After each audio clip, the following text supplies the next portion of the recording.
Olá, amigos! Sejam todos bem-vindos a mais uma edição do canal Esquerda Autocrítica, um canal dedicado a descrever os problemas das esquerdas no Brasil. Curtam, compartilhem, façam sua inscrição e ajudem o nosso canal a ter um maior alcance. O tema de hoje é sobre as razões de que as classes trabalhadoras não apoiam Lula. As esquerdas identitárias, até pelo seu juízo de valor e por sua visão pessoal sobre a sociedade, acreditam que as classes trabalhadoras, em maioria, apoiariam sempre Lula. Imaginam essas esquerdas que trabalhador só apoia trabalhador e que mantém marcada na mente a imagem do antigo sindicalista que venceu a última campanha para presidente da República. Para a maioria das esquerdas, é impossível que as classes trabalhadoras apoiem outro político que não seja Lula, principalmente nesses tempos de profunda crise econômica e social, quando os últimos meses do governo Jair Bolsonaro deixaram os preços de produtos como leite, tomate e combustíveis nas alturas. Nas últimas eleições, era difícil para muitos acreditar que os trabalhadores deixassem de votar em Lula para votar na terceira via ou mesmo em Bolsonaro, responsável pela situação caótica vivida nos últimos anos. Mas a verdade é que a maioria das classes trabalhadoras não está disposta a dar qualquer apoio a Lula, e isso é fácil de verificar quando se anda pelas ruas das diversas cidades em todo o Brasil, onde pessoas das classes populares fazem comentários bastante negativos em relação ao petista, ainda influenciadas pela narrativa lavajatista que trouxe o mito do Luladrão. Embora o mito do Luladrão seja uma mentira plantada pela mídia corporativa, mesmo assim os trabalhadores não se sentiram sensibilizados em eleger nem em apoiar Lula, desiludidos com a figura do petista que trocou o passado de líder sindical por aquilo que popularmente se chama de político carreirista. Causa horror para os trabalhadores ver Lula ao lado de José Sarney, Gedel Vieira Lima e outros políticos fisiológicos associados à corrupção política que revolta muitos brasileiros. Só a bolha esquerdista e o juízo de valor de seus jornalistas, acadêmicos, dirigentes ativistas e movimentos identitários é que supõe ser impossível um trabalhador não apoiar nem se sentir identificado e representado por Lula, acreditando que o petista exerce um carisma irresistível em todos, o que refletiria de maneira certeira, de acordo com esta tese, nas classes populares em seu todo. Oficialmente, Lula é considerado um dos maiores líderes populares do Brasil e do mundo. No entanto, fora desse grupo fechado de esquerdistas que escrevem para si mesmos e para seus leitores de classe média abastada, na chamada mídia alternativa, as classes trabalhadoras não apoiam Lula pelo simples motivo de que se decepcionaram com o petista, e isso é uma realidade bastante dolorosa para as esquerdas. Vamos explicar por que os trabalhadores estão decepcionados e não confiam mais na pessoa do hoje presidente Lula. Embora Lula tenha feito um bom governo nos 2 mandatos anteriores, esse governo não trouxe as mudanças definitivas e estruturais que poderiam fazer uma grande diferença na vida do povo pobre. Houve progressos, sim, mas eles estavam longe de serem profundos e permanentes para transformar a vida da população brasileira. O ritmo do crescimento econômico teve avanços, mas eles foram bem longe do que se espera de um governo realmente transformador, não recuperando plenamente a renda dos trabalhadores, que só avançou de maneira precária.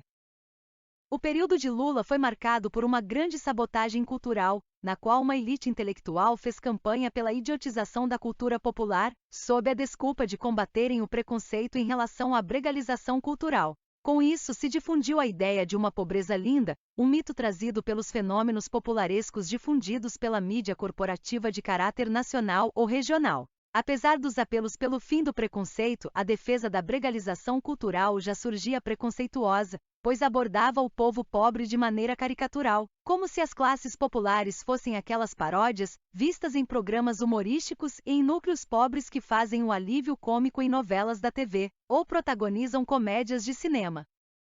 Não houve um esforço de conscientização nem de mobilização política na população, que foi convidada a se distrair rebolando sucessos popularescos e dando risada na breguice musical e comportamental de maior sucesso na dita cultura do povão. O povo se divertia acreditando que, com Lula, as decisões vindas de cima seriam sempre favoráveis e plenas para os trabalhadores, e a multidão desmobilizada esquecia seus problemas enquanto dançava o funk, a axé music, o dito sertanejo e outros ritmos, ou dava risada de pobres estereotipados fazendo trapalhadas em novelas e humorísticos.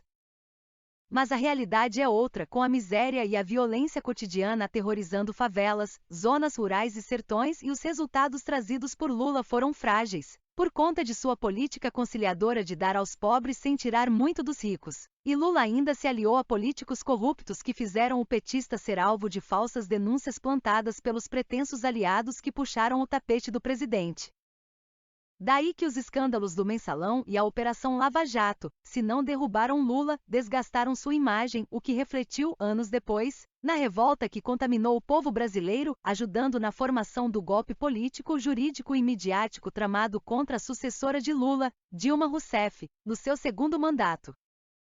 O petismo sofreu um grande desgaste, Lula foi preso por motivos injustos e acusações trazidas sem qualquer fundamento legal nem embasamento jurídico. No entanto, para ser solto, Lula teve que negociar sua liberdade, se aliando a seus opositores ideológicos, os mesmos mentores intelectuais do golpe contra Dilma que, querendo apagar a memória dos brasileiros, viraram a casaca e fingiram apoiar o petista na sua nova campanha presidencial, vitoriosa no ano passado.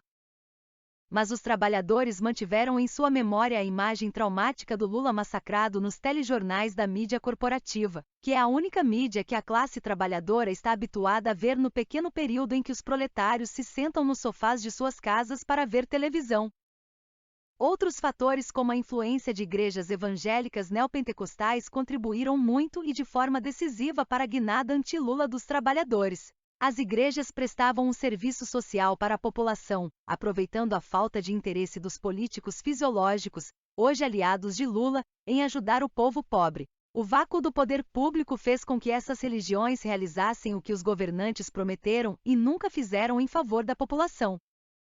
Socorridas por essas igrejas, as classes populares passaram a defender, por influência de seus pastores e bispos, o moralismo abertamente retrógrado. As igrejas aconselhavam as pessoas a não votar mais em Lula, forjando a imagem do político corrupto, do suposto chefe da quadrilha difundido pela campanha traiçoeira da Operação Lava Jato e martelada diariamente a todo momento, pelos meios de comunicação.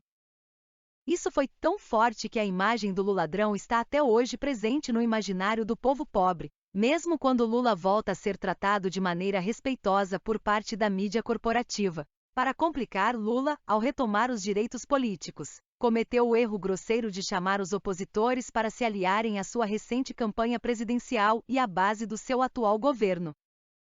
Lula usa como desculpa de que formou uma frente ampla para reconstruir o Brasil e utiliza a palavra democracia como um eufemismo para um projeto político, que já renunciou a pontos fundamentais do esquerdismo trabalhista. Lula, para se aliar a setores influentes da direita moderada, renunciou a muitas propostas progressistas e hoje se limita apenas a estabelecer um meio-termo entre algum projeto de assistência social ao povo pobre e o atendimento aos interesses gananciosos do empresariado e do setor financeiro.